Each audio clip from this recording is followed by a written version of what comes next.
Hey guys, how's it going? Well, just doing another minor entry on this 68 Fury project.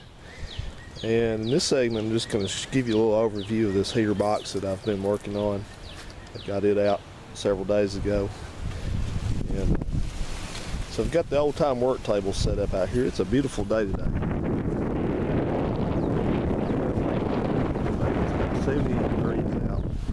There's a breeze blowing, and then true to form for Alabama weather, tomorrow we've got a threat of an ice storm coming in. It's going to get that much colder, if you can believe that. So anyway, that notwithstanding, I kind of catching up in the middle of this. I started taking this apart in the garage in there, and I made a video. Of course, you can't see squat in there, so dark. So we're going to work on it out here.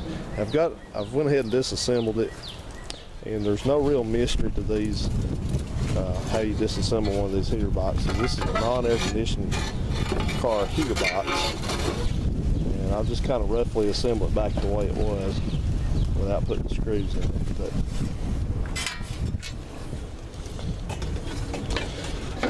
really, all that is involved in disassembling this box is, once you have it out, this is the back side, this is the side that goes towards the firewall. Firewall's this way.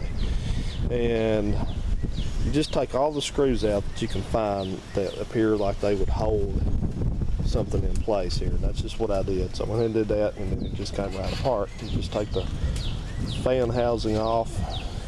It's got the fan motor in there with it. Just basically a big piece of sheet metal. And then you have another piece over here that hides the heater core. Heater core's in there. You just take this on off also. And then put the heater core in here. Heater core sits like this. And it actually had two bolts that held it in, one up here and one in there. And you take those out, and it's just got a little kind of thing there. It kind of locates it right there, and you just slide it out. And I was looking at this heater core, and I was trying to figure out why it appeared to be leaking, or where it was leaking. It didn't look like it was at first. Looked pretty close in here, and one side of it, yeah, you see here, see these white spots on here? That's where it was leaking. There. So it presumably had good long life, but it's done. So what I'm going to do now is I've got this all the way apart, and you can buy a kit to rebuild these heater boxes, which is just essentially seals, because you have foam seals that goes across here all the way around to seal this up. You can see the remainder of them here, and these things are basically just dust now. So they come with that, and then you got, well, supposed to have a seal on that door there, and then there's one that's actually still here on this one, but it will, if I can figure out how to open that up.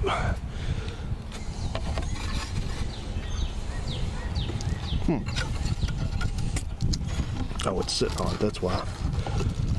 Okay, let me see here. Come on. Well, it acts like it's frozen up. It's not supposed to. There it comes.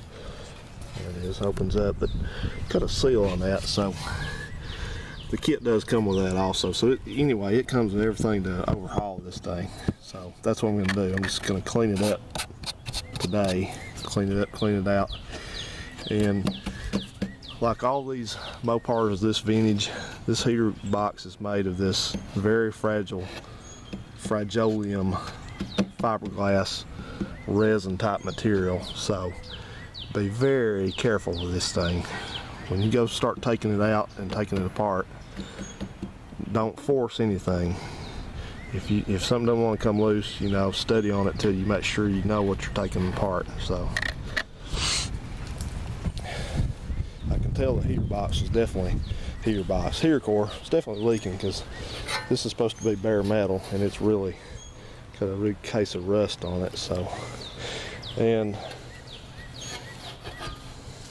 this heater box mounts in look on the back of it, this would go here, and then this one over here. But these are your mounting points right here. These go through the firewall, and they've got nuts on them. And of course, you look at it like this. Oh, good wise guy, huh? No, anyway, you would look at it like this, and these two bolts, studs, whatever, are on the right side of the engine on the firewall. It's pretty easy to locate those, and then you have to come all the way over to the other side of the engine, kind of between the wiper motor and the brake booster, and that's where this third one is. So don't go yanking on this thing trying to get it out without making sure you have all three of those loosened. And it just basically fell right out when I did that.